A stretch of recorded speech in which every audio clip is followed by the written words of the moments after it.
अपनी अच्छाई। Morning friends, आप मेरे चैनल पे आए हैं। मेरे चैनल का नाम है अच्छी अच्छी कहानियाँ और यहाँ पर आपका हार्दिक स्वागत है। अब तक की आप सारी स्टोरीज थ्योरी में पढ़ रहे थे। लगता है थ्योरी की स्टोरीज किसी को पसंद नहीं आती। चलिए कोई बात नहीं, आज हम सुनते हैं फेस टू फेस स्टोरी। तो आज की हमारी पहली स्टोरी है मुझे परमात्मा दिखा दो। अब परमात्मा कोई कैसे किसी को दिखाए। इस स्टोरी में हमारे किरदार है अकबर, बीरबल और बीरबल की फैमिली। चलिए शुरू करते हैं स्टोरी।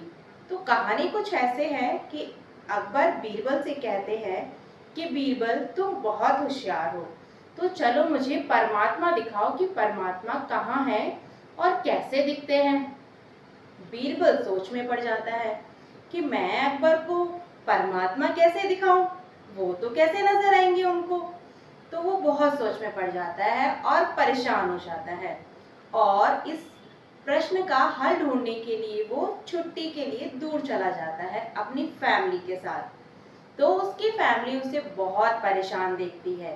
तो फिर वो लोग उससे पूछते हैं कि ऐसी क्या परेशानी है तुमको जो तुम घूमने आए हो और इतने उदास भी रहते हो। तो आखिर में बीरबल उनको बता देता है कि अकबर मुझसे ये चाहते हैं कि मैं उन्हें परमात्मा के दर्शन कराऊं। अब मैं उन्हें परमात्मा के साक्षात दर्शन कैसे कराऊं। तो उनका बेटा, बीरबल का बेटा उस पर उनको जवाब देता है कि पिताजी आप मुझे कल सभा में जरूर लेकर चलिए, उनके इस प्रश्न का उत्तर मैं उनको दूंगा। तो बीरबल जी सोचते हैं कि जिस प्रश्न का उत्तर मेरे पास नहीं, उसका उत्तर भला मेरे बेटे के पास कैसे। कि चलो कोई बात नहीं, मैं तुमको कल वहां पर जरूर लेकर चलूंगा। तो अगला दिन आता है। अगले दिन सभा बुलाई जाती है। उसी सभा में बीरबल अपने बेटे को लेकर उपस्थित हो जाते हैं। अब अकबर बीरबल से पूछते हैं कि बताओ मेरे प्रश्न का उत्तर तुम्हें मिला। तो बीरबल जी कहते हैं कि मेरे प्रश्न, आपके प्रश्न का उत्तर आपको मेरा बेटा देगा। इतना छोटा सा लड़का और मेरे प्रश्न का उत्तर देगा, वो भला कैसे।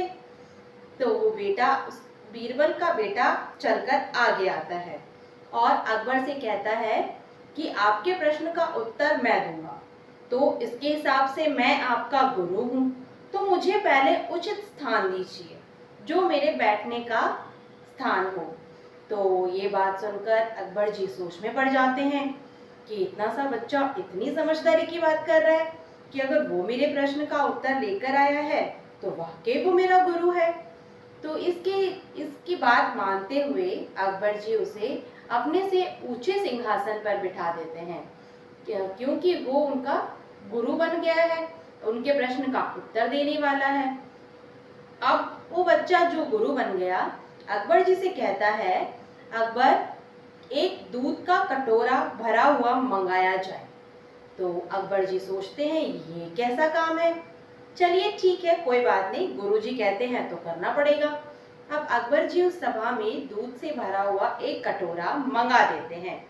अब कहते हैं अकबर जी कि गुरुजी आप इसका क्या करेंगे।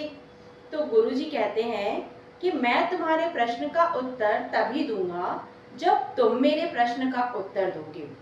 तो अकबर जी कहते हैं कि पूछिए गुरुजी, आप क्या प्रश्न पूछना चाहते हैं।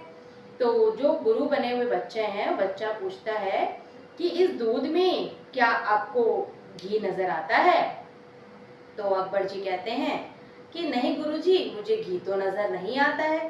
तो क्या इसमें घी नहीं है। तो अकबर जी कहते हैं नहीं गुरुजी, इसमें घी है। तो बच्चा कहता है तो फिर इसमें नजर क्यों नहीं आता। तो अकबर जी कहते हैं कि गुरुजी घी ऐसे ही थोड़ी नजर आता है, पहले दूध को गर्म करना पड़ता है, फिर उसे जमाना पड़ता है, फिर उसकी छाछ बनानी पड़ती है, फिर उसमें से मक्खन निकाला जाता है और फिर उसको गर्म किया जाता है, फिर उसकी गंदगी अलग की जाती है और उसके बाद हमको घी नजर आता है। तो बस गुरुजी कहते हैं कि इसी प्रश्न में और इसी उत्तर में तुम्हारे प्रश्न का भी उत्तर छुपा हुआ है। तो अकबर जी सोच में पड़ जाते हैं। तो पूछते हैं कि गुरुजी कैसे, मुझे समझाइए। तो गुरुजी कहते हैं आप कहते हैं कि मुझे परमात्मा दिखाइए, तो जब आपको सामने रखे हुए दूध में घी नजर नहीं आया तो परमात्मा आपको साक्षात ऐसे ही थोड़ी मिल जाएंगे। उसके लिए आपको तपना पड़ेगा, साधना करनी पड़ेगी, अपने आप को बदलना पड़ेगा, अपनी बुराइयों को छोड़ना पड़ेगा और अपने आप को चेंज करना पड़ेगा, अपनी अच्छाइयों को बनाना पड़ेगा और अग्नि परीक्षा पार करनी पड़ेगी। तभी तो आपको परमात्मा के दर्शन होंगे। और आप चाहते हैं कि आपको परमात्मा ऐसे ही मिल जाए? जी नहीं, परमात्मा बहुत मुश्किल से मिलते हैं। और संसार के नियम के अनुसार अगर देखा जाए तो परमात्मा हर एक इंसान में बसते हैं, जैसे कि आप या हम या और कोई साधारण मनुष्य।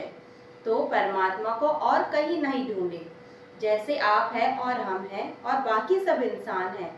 जरूरत पड़ने पर अगर आप किसी की मदद ईमानदारी और सच्चाई से करते हैं तो परमात्मा अपने आप ही खुश हो जाते हैं। इस छोटी सी कहानी से आपको क्या सीखने को मिला, मुझे कमेंट करके ज़रूर बताएं। और जाते जाते स्टोरी को लाइक करें, चैनल को सब्सक्राइब करें और अगर पसंद आई हो तो शेयर ज़रूर करें। नमस्ते।